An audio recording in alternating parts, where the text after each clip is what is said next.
Welcome, and thank you for joining the Q&A for MANK with actress Amanda Seyfried, moderated by Deadline award columnist and chief film critic and good friend of the American Cinematheque, Pete Hammond. Amanda Seyfried is nominated for Best Supporting Actress for the Academy Award. I'm Gwen Douglas, Deputy Director for the American Cinematheque, and this is part of the Nominees Award season conversation at the AC. Please visit our website, americancinematheque.com, where you can find information about our upcoming programs and how you can support the American Cinematheque by becoming a member and making a donation. Enjoy. Hi there, I'm Pete Hammond, and I'm going to moderate today. Welcome all of you from American Cinematheque and all points virtual, wherever you may be watching this. You're in for a real treat because I'm assuming that most of you have seen MANK by now. If not, run to Netflix and check it out. But a great film. And today we're going to be talking to one of its stars who happens to be nominated for Best Supporting Actress at the Oscars this year, her first Oscar nomination for playing Marion Davies. And I can't think of a better place than American Cinematheque to talk about this movie, which is, among many things, a valentine to the golden era of movie making and so many other things. So please welcome Amanda Seyfried. Well said. Thanks. Thank you very much. Absolutely. It's true. It's a perfect movie to talk about, to be in, quite frankly. But yeah, I mean, and perfect for American Cinematheque, which is all about the preservation of the history of cinema and all things cinema. And for you to be able to play this iconic actress from actually the era of silent film and then transferred to talkies in all through the 30s must have been really not only a great treat and a real honor, but also probably a challenge. well, that's the thing. I think greater than my me joining this project for David Fincher, you know, this movie was written by his late father, and his late father clearly had such a love for old movies in this era, and for David Fincher, who clearly respects this era too, to go into a world and try to recreate and try to shoot it in the way that they movies were shot back then. It's a huge feat. I knew the second that he told me about this movie that it was going to be extraordinary. It was going to be a masterpiece, and he was going to actually do what he set out to do. And I mean, the bonus for me is getting to watch David do that and to help him do it. And I gotta say, I didn't expect to ever get to play a movie star. I get to play in this walk in these shoes in this era. I grew up surrounded by these black and white movies and Turner Classic Movies. My dad's a film history buff, and we had projectors and nitrate films. We still do in my childhood basement. But this was just, it's like it's still too good to be true in some ways. I feel like I might have dreamed it, to be a 35-year-old actress in 2021, to be able to walk back and be transported to this other place, and to help, first of all, revitalize someone's legacy, and also to help tell a story that I think needed to be told in this very specific way with this man who, there aren't many people like David Fincher, and I don't know how many directors could have succeeded quite like this. So this is a treasure. It's gonna be a classic. I do believe that. Yeah, and let me roll you back to something you said a little bit ago. Your father showed you nitrate movies in your basement. American Cinematheque is one of the few places that can safely show those at the Egyptian Theater, which they have in Los Angeles. That's amazing. Yeah, it's it's stressful. When I had my first child, my mom and I told him that we wouldn't be visiting unless he got rid of them. I have a second child now, and we're about to go back to Allentown on Monday. and I know that they're not gone. So it's a little scary to have them in the basement. He's not. I mean, he's taking care of them as best he can, but they're not. It's not safe. That's a big drawback. Thank God I didn't know that growing up. But I mean, he has 16 millimeter films too, and um, it's just it's a madhouse in the basement. But it is. I have such an appreciation for it now as an adult in the film industry, and seeing Hollywood through my father's eyes has been so magical. And now doing this movie, and getting to set foot back in the 30s, because of the set was so, as close to authentic as possible.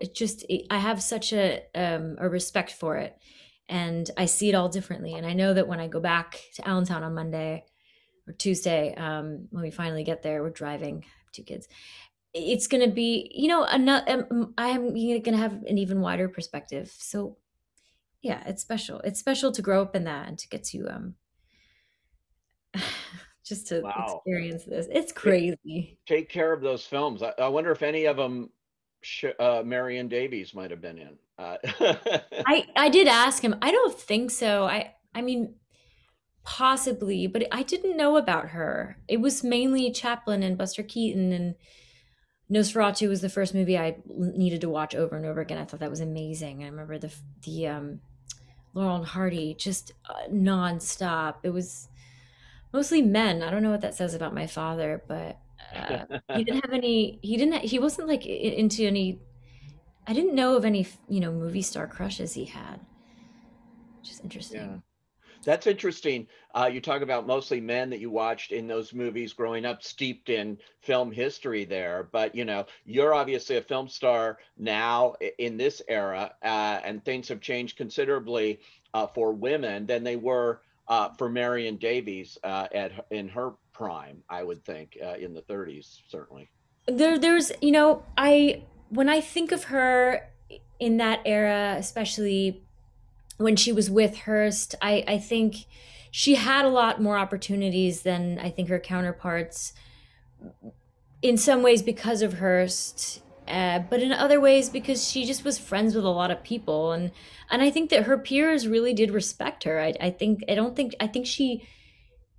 was honest work. I think she came by a lot of it honestly, and everybody considers Hearst to be, the guy who's bankrolled her career, but I don't actually believe that's the truth. I think people respected her, and I think a lot of her peers felt she was very talented. I certainly, like we've discussed this before, I've learned a lot from her as an actor. Watching another actor, I think she was incredibly smart, and she had a lot going on, and she played all these roles very differently. She had a lot of range, despite what some people say, and um, I think I have it so much easier. I have it is very different in that I do have a lot of opportunities, more than women did back in the day, but back in her era, but also just the inequity was definitely a screaming child. I don't know if you can hear that. Was definitely something that I don't know if I could have survived. So I feel very lucky that it's 2021 and I'm getting the opportunities that I'm getting. But it doesn't mean that it doesn't take a lot of work. And And you're getting the opportunity, though, in playing her, to write our view of her, because so much of it was shaped by this movie, yeah, this fictional movie, Citizen Kane, and what they perceived as the girlfriend of William Randolph Hearst, even though these are Charles Foster Kane and Dorothy Commodore, they're different characters. But that just stuck on Marion Davies, I think. yeah, right. And of course, I mean, she was collateral damage in this. I mean, Citizen Kane is an incredible, it is a masterpiece. It's incredible movie making. It was an incredible script that Herman Mankiewicz wrote the first draft of, and based on his experience of this couple. But yes, she if she's not remembered for being the mistress of, dot dot dot. She's remembered for being the inspiration behind Susan Alexander Kane, and that's also incredibly unfair. Yeah. The people that knew Mank and the people that knew Marion knew that that was a caricature of Right. somebody. It was not, they did not have much in common, especially when it came to the skill, the talent, or the lack of talent in Susan's case. And that's unfortunately what clouded over her legacy. And I know Orson Welles tried, not hard enough in my opinion, but he did try to change the narrative, and it didn't work because Citizen Kane is such a thing. And this is our chance. You know, I know the movie's not about Marion, but she's definitely a supporting role in Herman's life, but also in the movie, and we get to see her from a different angle. And I think it's really fair. I think it's about time, and I think, you know, the side effect of making something so beautiful and seeing a different perspective on how things came to be is also giving her a new breath, like making some clarity, you know, and revitalizing her legacy. And it, you know, it's such an honor. Yeah, you know, and it's interesting to me. She died in 1961. So Citizen Kane had been around for 20 years there. And I also felt sorry for her to have to sort of watch that. She was out of movies at the time Citizen Kane came around. And, you know, and she was a very great philanthropist. I think she actually bailed out Hearst when his fortunes went down. Yeah, Right? she was really smart with money. It's very, very clear to me that nothing, her relationship had nothing to do with the fact that he was so rich. She fell in love with him. She did. They had something very real between them for a very, very long time. As weird as it seems from the outside, nobody ever really knows what's going on. And I think we actually captured that really well in this one very particular scene in Mank. And that was really important to me. But I think she had because of his money, she had a lot of investments, and she ended up, you know, creating a charity for children. And she was a philanthropist, and she was very generous with her money, and she did, you know, give him $1 million. I mean, that was fact. She just doesn't, you know, her dues, she didn't get them. And to be able to wear those gowns and the beautiful costume design on this film and everything else, and that glamour of that era must be a kind of a dream for an actor to actually get to do. I mean, Marion was very passionate about what she wore and how things fit. And as a lot of women were, you know, in that, everybody really, it was just all about glamour. And she had the money to create these beautiful gowns on her body. And of course I got to you know, Trish Somerville, who's incredible, it built these beautiful, beautiful costumes onto me. And we even were able to recreate her circus party costume. And it was so fun because the costumes wore me in a way. They were another character, and they do absolutely fuel the performances, the shoes, the beads, getting to choose the rings that I was wearing, the costume jewelry, the purses, just every little piece of it comes together to really help me just, you know, get my fingers into it. And really, I felt like I had a real true grasp of Marion once the first time I put on the costume for the camera tests. It was I've never felt that transformed in my life. Is that right? Because I've often heard actors say putting on the costume can make a whole bunch of difference. You know, even putting on shoes that are part of the character, suddenly, you know, you sort of feel like you're in it. it was the way I could feel just the bottom of the wig on my neck. It was the way the dress was draped on my shoulders.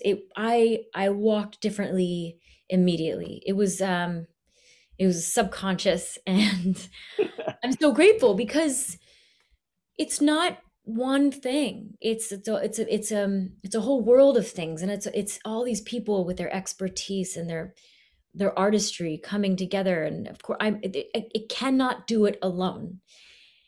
And this was just such a transformation for me, a physical transformation. It just went so far. And even the way I walk out of the room in this scene where I've completely misstepped with what I was saying to the party, just I didn't have to think about that. That just happened. And It's amazing. it is amazing, and it's rare. I don't get to disappear like that very often.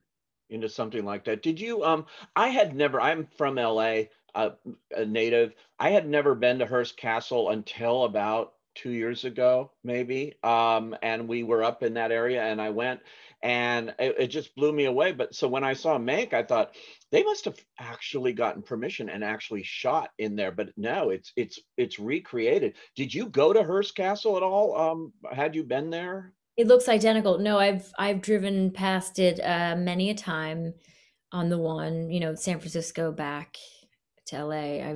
I've seen it from afar. I never got to go. And it's funny because had I had the opportunity to actually visit it while I was shooting, I would have.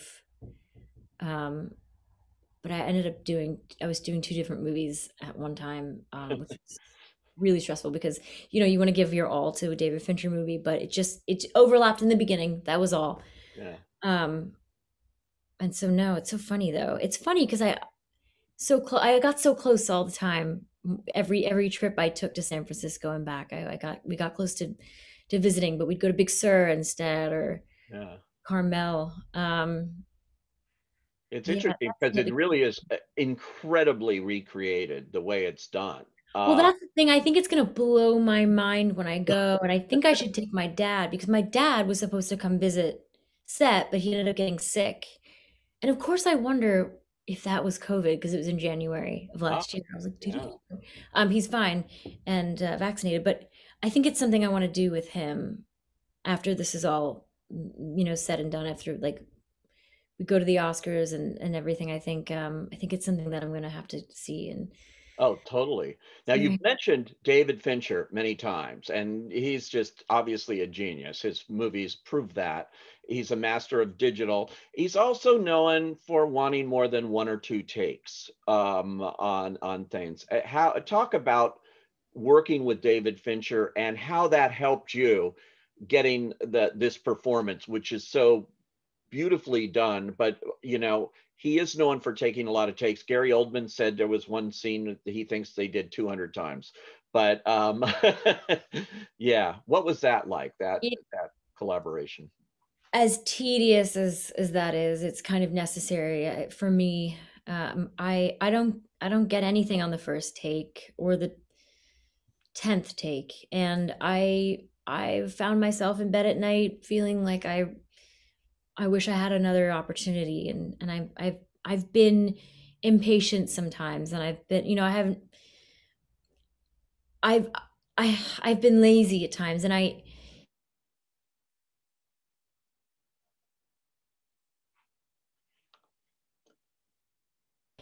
and again until I feel like I have explored every possibility in terms of it's sometimes it's just it's a moment that you you cannot relate to, or you can relate to it, but you're not so present in that moment. It can be such a tiny thing, and you can walk away feeling like you missed something. And my job is to tell a story as best I can, and to help everybody else tell the story as best they can. And there I have the only time I've ever had that much of an opportunity to nail something is on stage.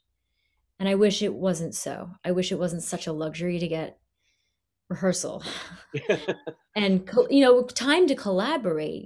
I don't want to show up on set and try to figure out what we're going to do the day of. If we don't have to, why should we do that? We should live with something for as long as we can, because we're only going to do this, the story justice. We're only going to service the plot. You had reshoots too. Like you got to reshoot the first scene. I mean, where we first meet you. And was that valuable to be able to just like come back and do the whole thing again? I hated the idea, and I'm pretty sure that everybody hated it because it was such a giant set piece. I mean, they were all huge set pieces.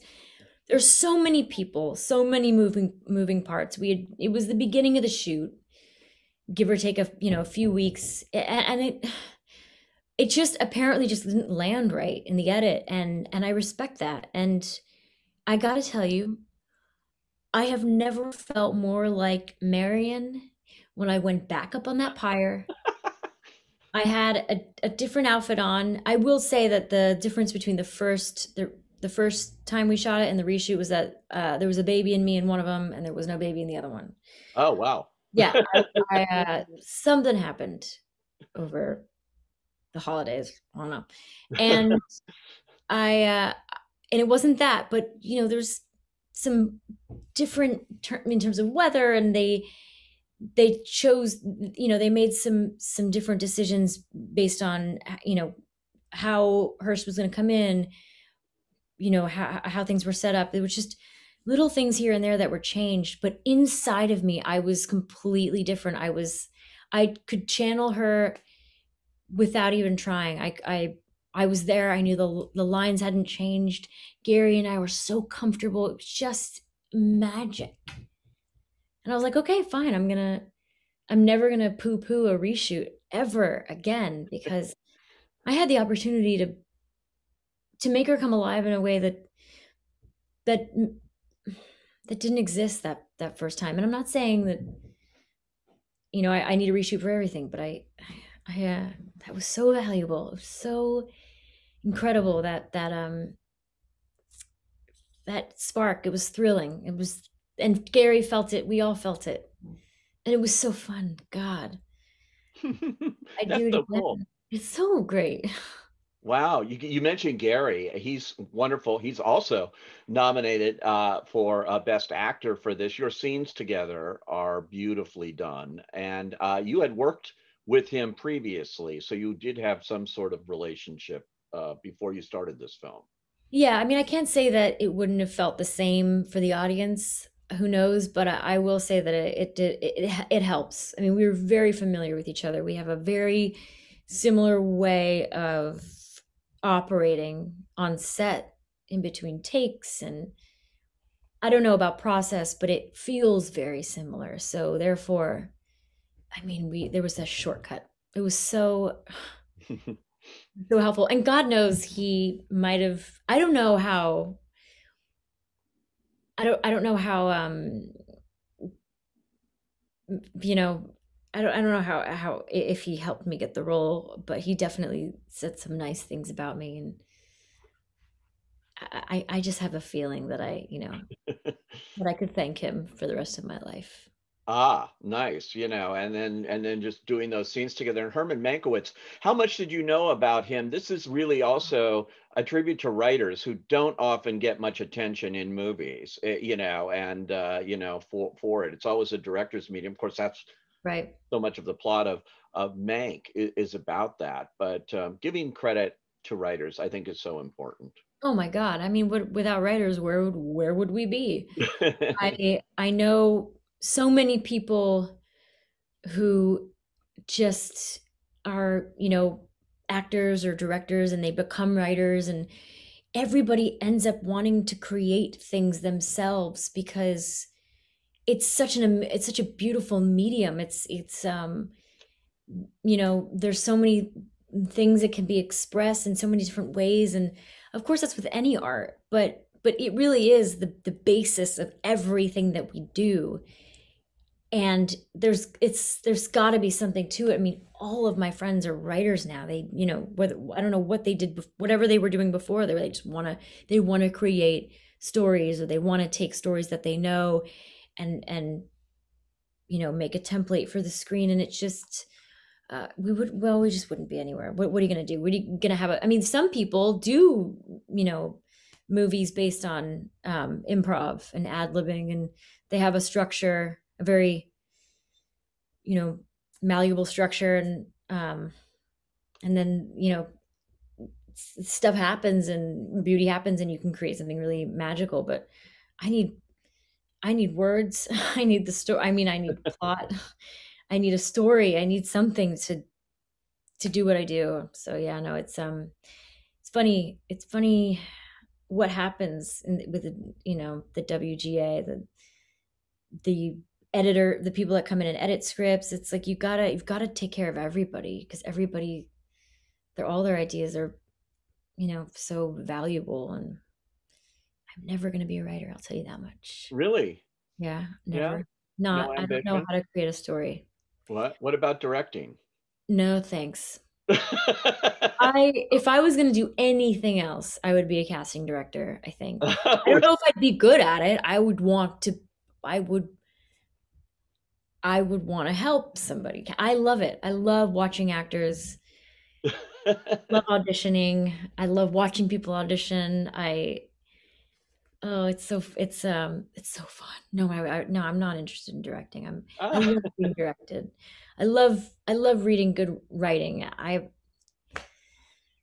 It's fascinating to me. I'll never understand it. I'll never understand how someone could just twist, like manipulate you this way. Like I just read a series of scripts that just blew my mind.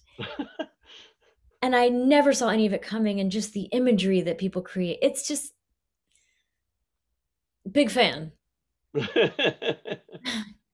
Speaking of but that, I didn't know about Herman Mankiewicz, by the way. To answer the original question, I didn't know. I did not know. He ironically was part of the only Oscar that Citizen Kane actually won, which was for its screenplay. Right. That's the irony of a lot of it. Had you actually seen Citizen Kane, and or how many times are just familiar twice? With I actively did not watch Citizen Kane when I got this movie, because of the fact I was playing Marion, so I was afraid of any absorbing anything from that movie. But I did read it, like the script, right before I did the scene where I read the scripts, because I thought that was an easy thing to do for to prepare for that. But I did see it when I was in my early 20s. I was doing a little bit I was educating myself on the classics, and then I recently rewatched it after having seen Mank. Oh, interesting. So is that a big difference for you in seeing that after you've done Mank? Wow. Yeah, but also just it's so different than Mank. I mean, I knew it was, of course I knew it was, and my memory of Citizen Kane was pretty clear, because it had been a good 14 years at least, and it's so cavernous, like everybody's, it's always, there's just so much it's like, it feels very far away, like you're watching it in a theater. And Mank does not feel that way at all. And I wondered if it was going to feel similar, but David wasn't trying to recreate, shoot it the way Citizen Kane was shot so much. It was more about getting the feeling of a movie shot in that era, not just Citizen Kane. And but you do feel it. You do feel it a little bit. The mix. It's and in beautiful black and white. Not a whole lot of actors in this generation get the opportunity to be in a black and white movie, and it's totally different when you're seeing yourself on the big screen. There's nothing I love better than widescreen black and white and seeing it. But what was that like for you to see yourself in all your black and white glory there? The first time I saw it was on an iPad on set, because David would cut some things together and share it with us, and that was amazing. And then I watched it on an iPad again, unfortunately, and then I watched it on a TV. We don't have big TVs in our house, and so I saw it on our little medium-sized TV, and that was great, you know, was the best we could do, but I, I'm missing something. I gotta go back. I gotta go to the theater. I know Gary saw it at the Curzon in London, and I know that it was an extraordinary experience for him. And I'm waiting for that. Yeah, well, Opportunity. theaters are now opening again in LA and New York, and I've noticed that they are playing Mank now on the big Yeah, screen, which is great. It's great. Netflix is great because, you know, it's bringing it to the whole world in its own way, but it's also great that they're of making course, it available. of Uh, course. But this is the way we watched movies in the 30s. We yeah. meaning society, obviously. It need I am still excited about that, and excited to talk about it when I finally do see it, because it's not going to, I'm not getting the whole picture, you know what I mean? No pun intended. It was amazing to watch it. I felt transported, even just the beginning shot, you know, zoom coming down, the car speeding past. It's so authentic, and it deserves that big screen. Which brings me to a close here to once again praise everything that American Cinematheque does, and in with the Egyptian theater and showing the classics and the Arrow, and Netflix actually has now got the Egyptian theater. So the big screen experience goes on, and congratulations to God. Cinematheque for everything they do and for bringing you here today to tell us all about this and all about Mank. It's really been fun. Thank you so much, Amanda Seyfried. Thanks for having me. Thank you.